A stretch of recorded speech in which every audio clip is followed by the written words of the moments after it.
very well-known, distinguished pastor in New York, was approached by one of his good friends, physician and member of his congregation, and he said, Pastor, he said, I believe you've been under stress, and he said, I want to do something special for you.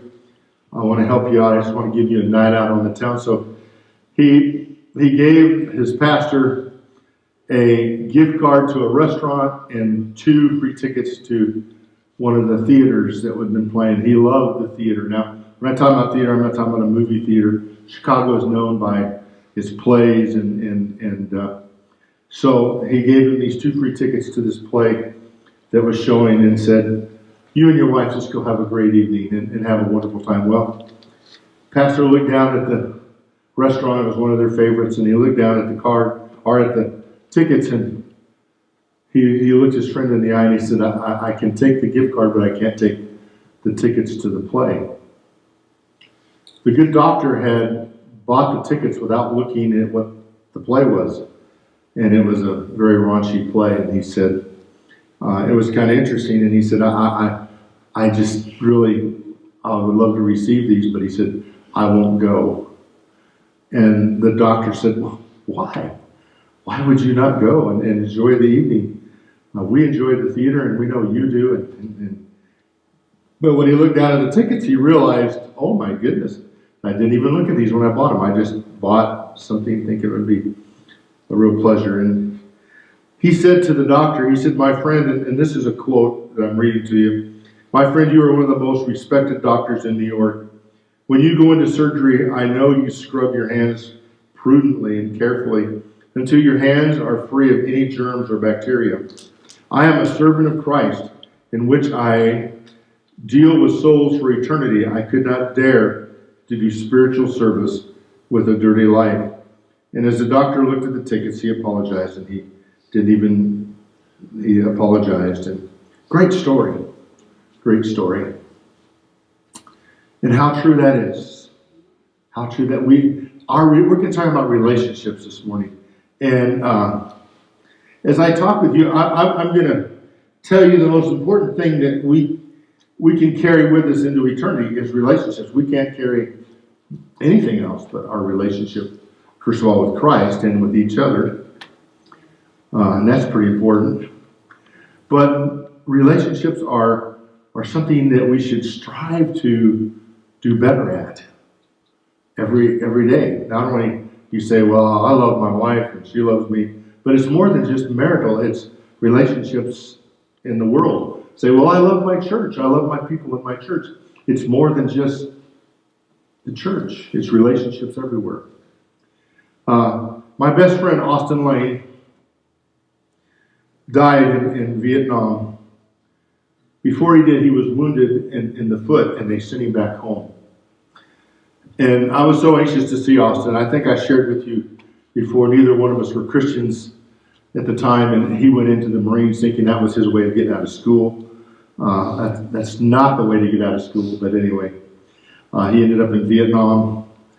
And while he was over there in a foxhole with bullets buzzing all around him, he said, God, if you get me out of this, I'll give you my life for eternity.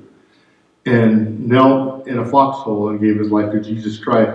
About the same time, I was kneeling at an altar at kids' youth camp, giving my heart to Jesus Christ. So when Austin came home, when I heard from, and his mother, we called her Auntie Lane, and it was kind of a nickname because she was like everybody's auntie, and we loved her dearly, and she loved everybody. Everybody hung out at her house. It was the place to be, and so I was anxious to see Austin, and his brother Donnie and his sister Helen said, you're going to be at the party when he gets home, right?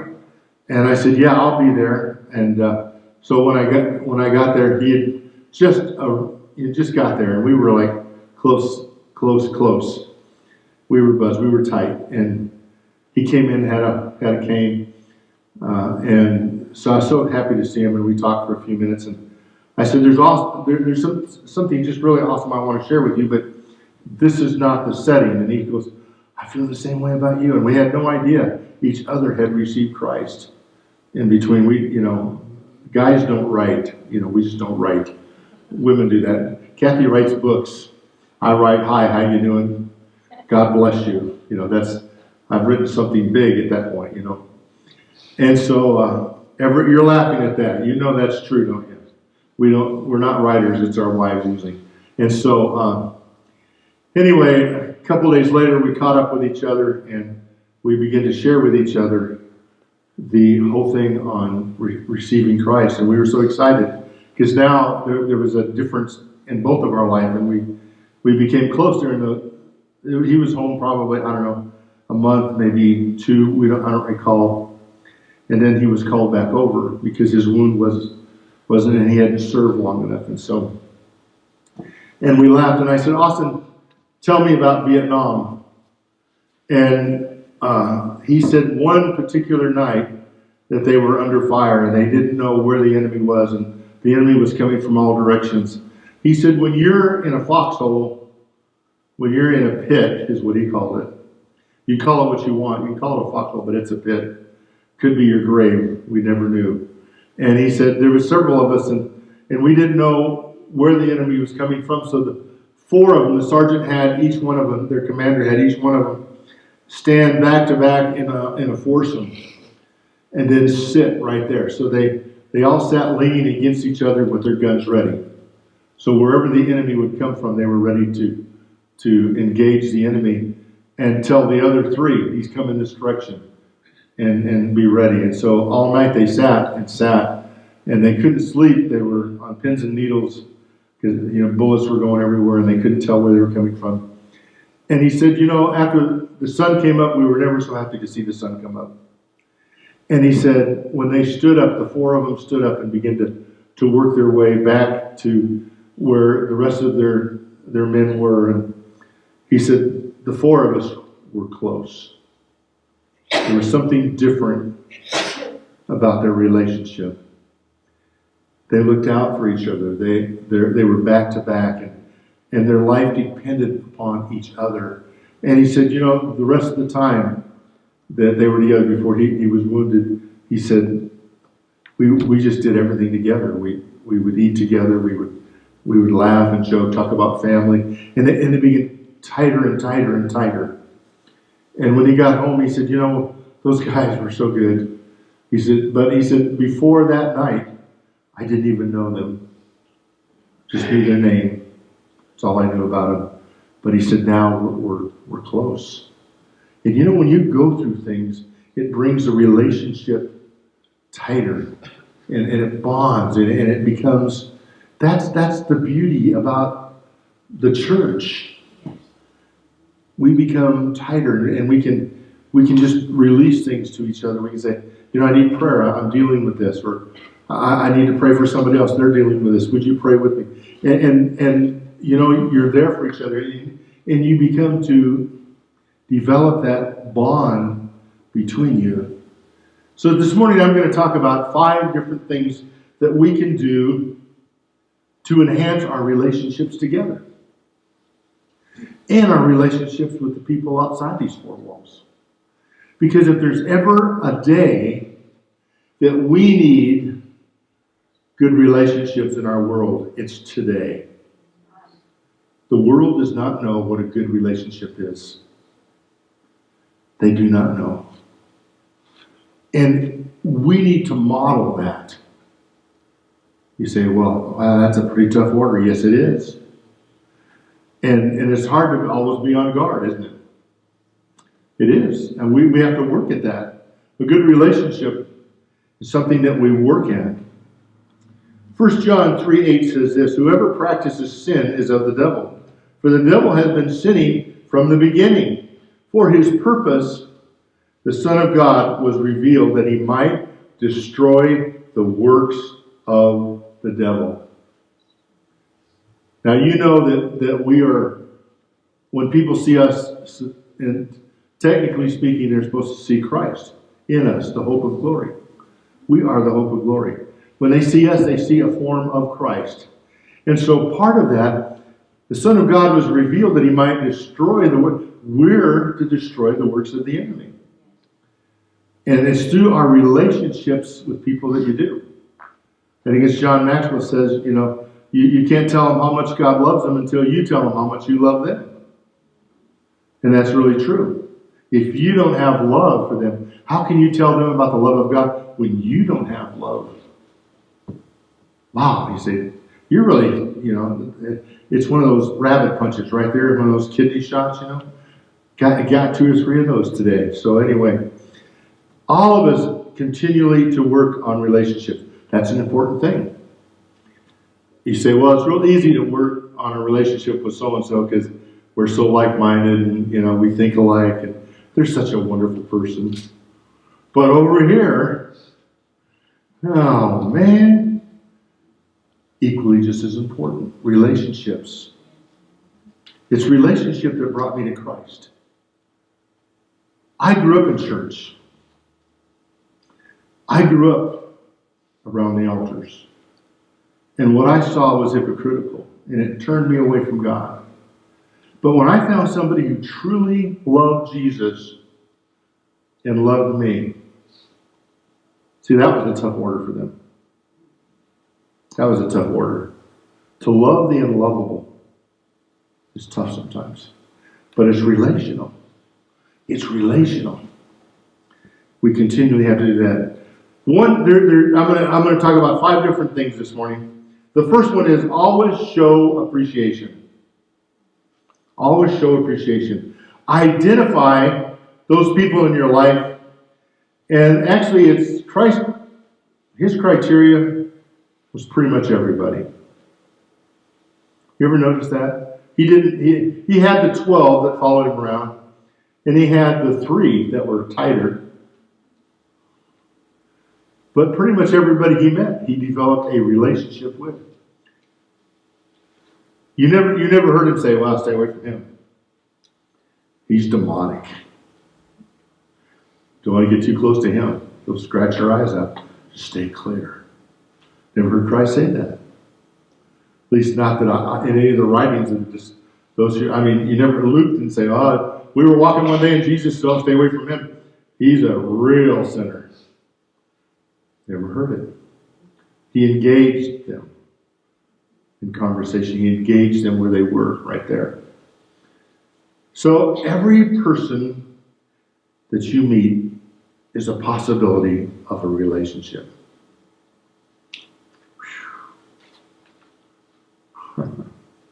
Every person. That's not easy. So does that mean that we have to show appreciation to those people? Oh my goodness, I'm really stepping hard on that toe, huh? Actually, my toe too. There are people who have said things, done things that you don't appreciate. It's hard to find something nice about them. And yet we have to look. John Maxwell says he's got what he calls the 10-to-1 rule. I like it. 10 compliments for every 1 criticism. If you criticize somebody, you better go back and compliment them 10 times. Because the 1 criticism is more powerful than the 10 positive, is what and I believe that.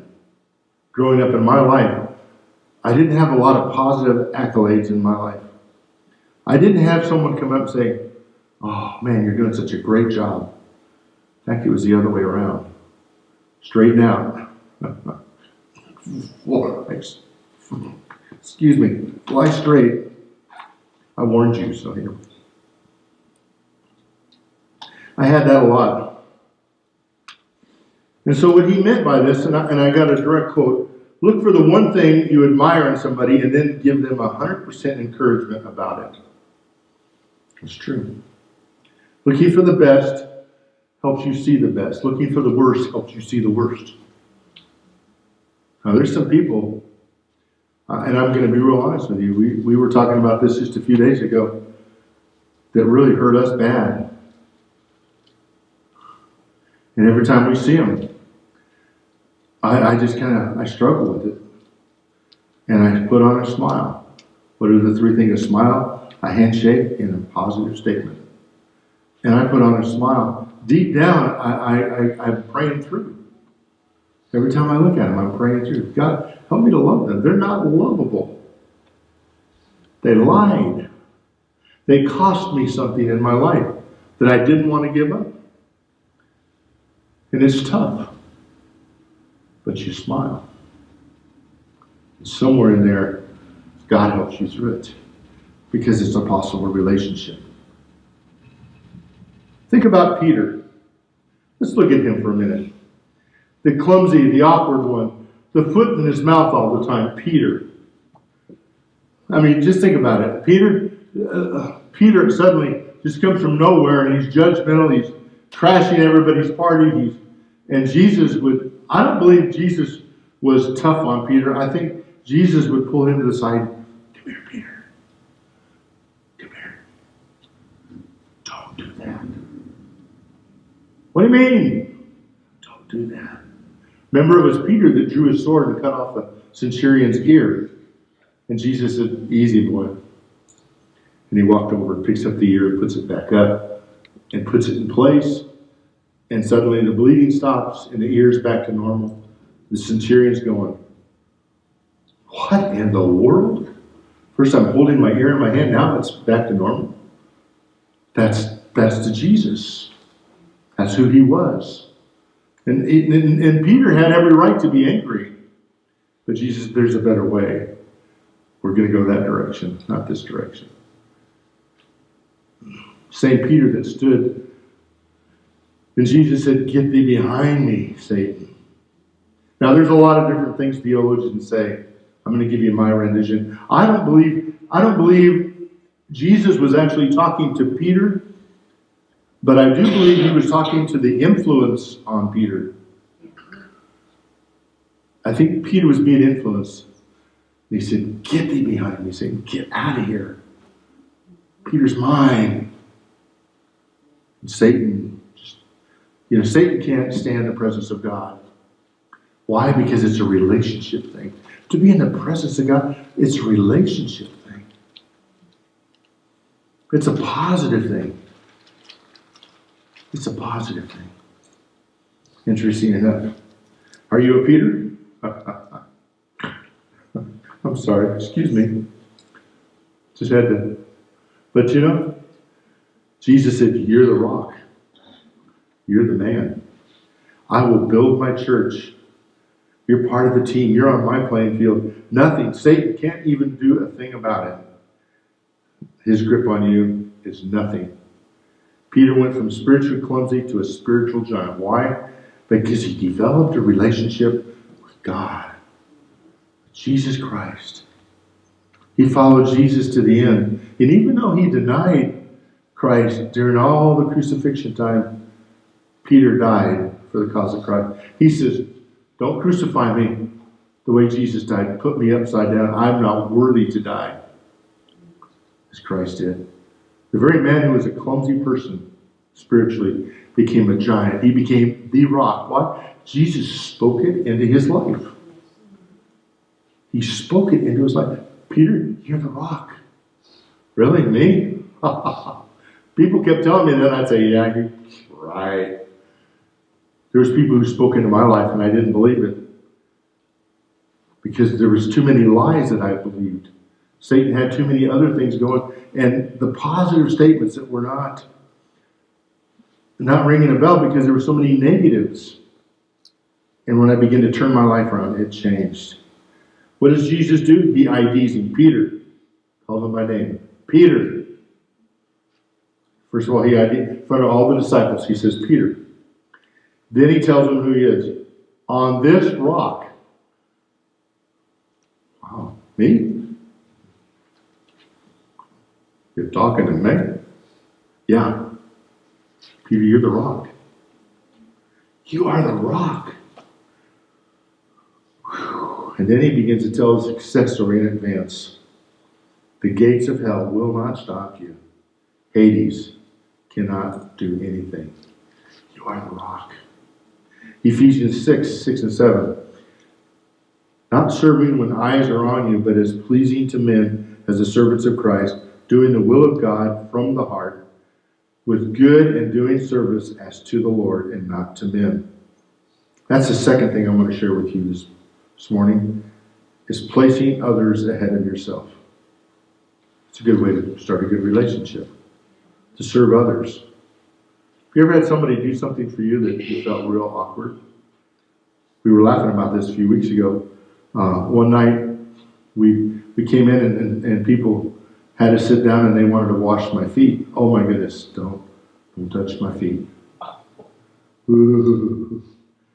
You know, well, yeah, we want to wash your feet. I've got club toes. I'm not, you know, whenever we be somewhere, I always wear shoes because my toes look like this. They're claw toes, they're club toes. They're all bent up, and I'm always afraid someone's gonna. I won't wear sandals because look at those feet, look at those toes.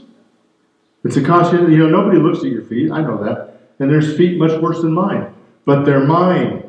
And the very thought of someone taking my shoes and socks off and washing my feet and seeing these toes that are like these hammer toes.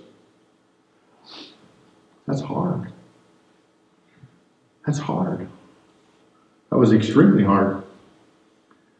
And yet, sometimes you just kind of got to go with the flow.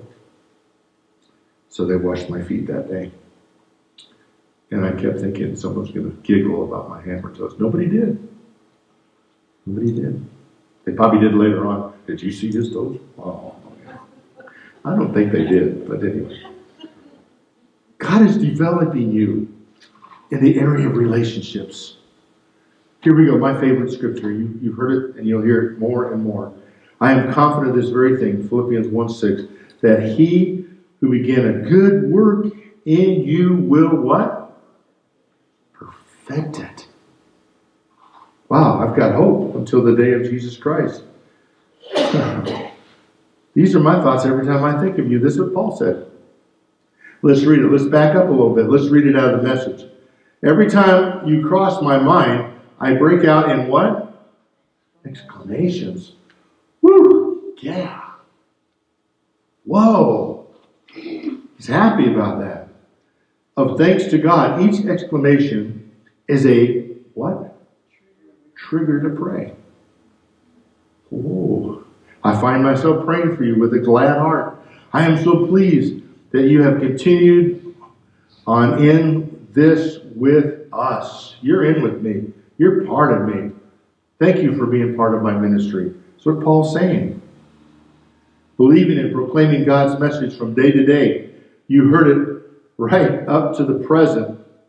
And then he goes on and says, and I love the Message, there has never been the slightest doubt in my mind that the God who started this great work in you would keep it and bring it to a flourishing finish. I love that word, flourishing.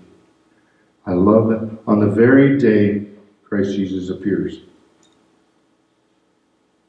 Your life becomes a blessing to somebody else's life. And God is still working on you to help them work on them. If I don't help you become a better person, then we have a poor relationship. I want you to be a better person. That's why when we come together, this morning I had, and I don't do that very often, but I looked around and it was pretty much the home folk this morning. New people don't like necessarily to, be caught on that, but we're the home folks, and I thought it was important that we all greeted each other and just smiled. That's one of the most accepting things you can do is smile. I gave you those instructions. Your life becomes a blessing because of what Christ has done in you, and you become a witness of that. One of my favorite movies is Hook. And I don't know if you've ever watched the movie. It's a funny movie. It's very hilarious. And of course, Robin Williams makes a great Peter Pan. And he's got to think of his happy moment so he can fly, so he can go rescue his kids. Because he's now an older adult in his 50s. And he's, not a kid. He's not the Peter Pan anymore that he used to be. And he doesn't know how to fly. He forgot how to fly. Sometimes we forget how to make relationships. What's our happy thoughts? Find joy in serving others with all your heart.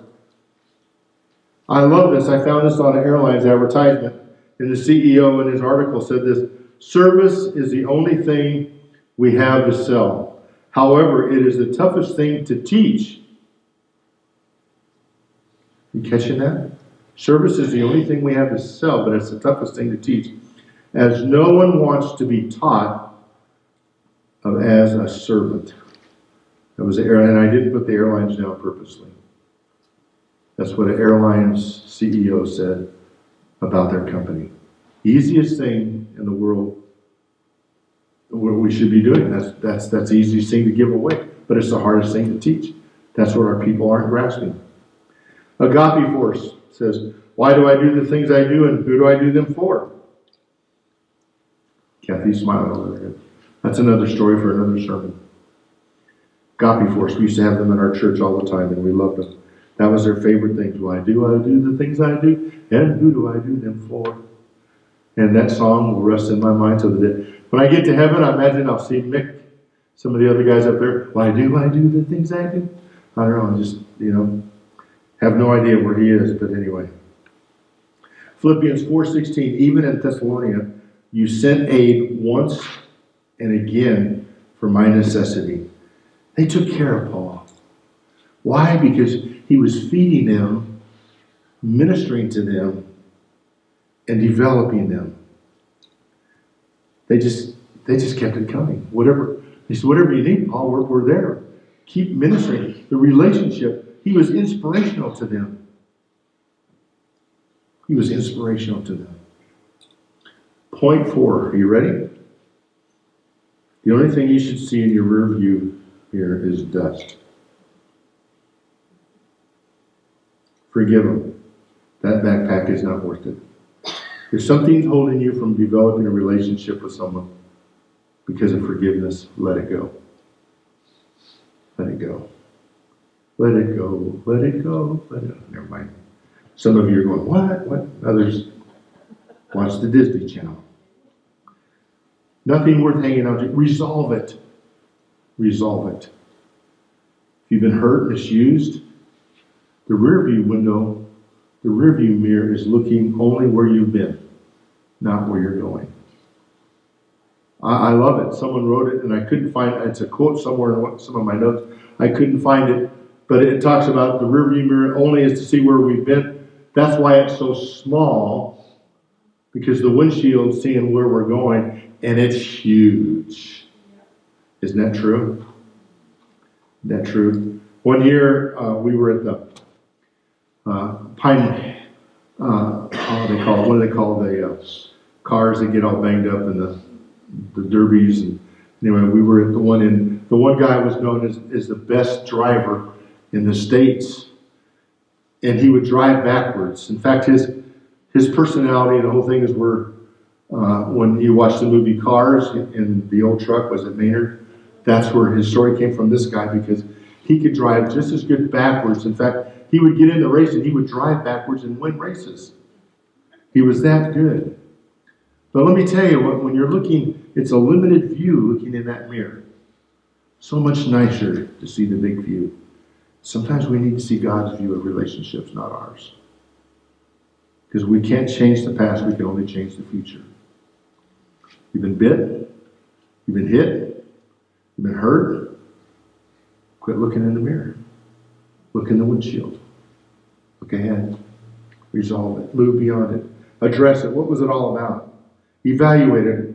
Watch out for the pitfall. I'll never have that happen to me again. You heard that once on me, twice on you. If it happens to me once, it's too bad. Twice, it's shame on me. You ever heard that old expression? We're better than that. We have to recognize poor relationships come from hell.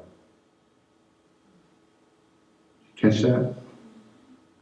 Poor relationships come from hell. Satan does not want you to have a good relationship. Last point. Here we go. Make time for people. Everyone matters. Make time for people. When Kathy and I first got married, we were in a singing group. And we toured the Northwest. We had more fun. And I would have never believed that someday I would be standing here in front of you. But God started off with something small and kind of enlarged our territory, if you will. And then just got bigger and bigger, and here I am today. But I'll never forget we used to sing, and then we'd get all done, and I'd be talking with people in the altars and praying with them. And then I'd turn around and look around, and the other couple that sang with us, all the equipment would be tore down and all in the van, and they would be sitting in the van waiting for me. Because I just, and I'm still the same way. I'm usually the last one out, always have been. And for a long time I thought, well, I shouldn't be that way. But I'm glad I am. I'm glad I am. People who are in want, people who are in need, when you stop and take time with people who are in need, you have a friend for life. It's important that we develop relationships for a lifetime. Watch out for quicksand. There's always going to be somebody who will hurt you. There's always going to be somebody who will say something hurtful to you. There will always be somebody who will do something that's cruel. There always will be. I call that quicksand. Because if we get bogged down in quicksand, you know what happened? And I read this. I saw this in a movie, and I thought, this is a joke. Surely this isn't true. This is some embellished part of a movie. But it's really true. When people get caught into quicksand, the more they fight, the faster they sink. As you fight, your body weight starts taking you down. But if they say you can just relax, and if you know how to float, you can just float, and you won't sink. And then you just slowly kind of work your way out. No fast movements. And you slowly work. I thought, oh yeah, that's a joke. Someone wrote that part of the movie. And so, I'm one of those people, inquiring minds. I had to Google it, and sure enough, 9 out of 10 times, quicksand is not the real thin stuff. You just sink real quick.